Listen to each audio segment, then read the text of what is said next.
Jimmy, just off the bat, obviously a really tough situation with Drew. Right. Anything you can share on his status at this time? No more than you already know. We'll get back home. We'll get a closer look at it then. But until we get a closer look at it from our guys, we're not going to know for sure. A couple guys in the room we talked about how it can be really difficult for the group to kind of get back to it after witnessing something like that. Is that your experience as well? How challenging that can be, and how did you feel the group kind of was able to finish out the game playing? Yeah, I mean, it's nobody feels good about that. You see a guy like that. Everybody knows Drew's a warrior. He's not going to leave the ice, unless he's hurting for sure. And yeah, with Sags, it's disappointing because you don't know, right? It's the unknown, and you got to get out there and get playing. But I think it took some life out of us in the second half of the game. There's no question. But in the meantime, I thought Spence and Burrows, as the two right D that were left, picked up some minutes and had pretty good games. If you looked at the line of Byfield, Fogle, Fiala, they obviously score really nice. Well, your first time seeing them in a game, what were your impressions of those three guys together? Well, I thought they started really good. That was the obvious. First period, they were really good. And then, those penalties and power plays, I thought we lost our flow a little bit. Second half of the game, 5-on-5. So it probably took them out of it. But that first period was what we expected from them. It's the preseason. The goals against seem to come on kind of individual mistakes. Are you harping on those at this stage, or are you trying to use these as teaching moments, knowing guys kind of knew what they did on those situations? Yeah, we're looking at our team game more than anything, and so the individual mistakes are the individual mistakes at this point.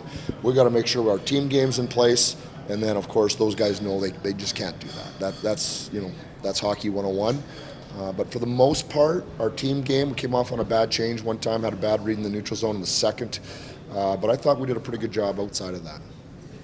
You think about the way that Carter George is now coming in back-to-back games, kind of two tough situations, but two very different situations as well. Yeah, I thought, both games, really. The thing that sticks out at me is he looks really calm.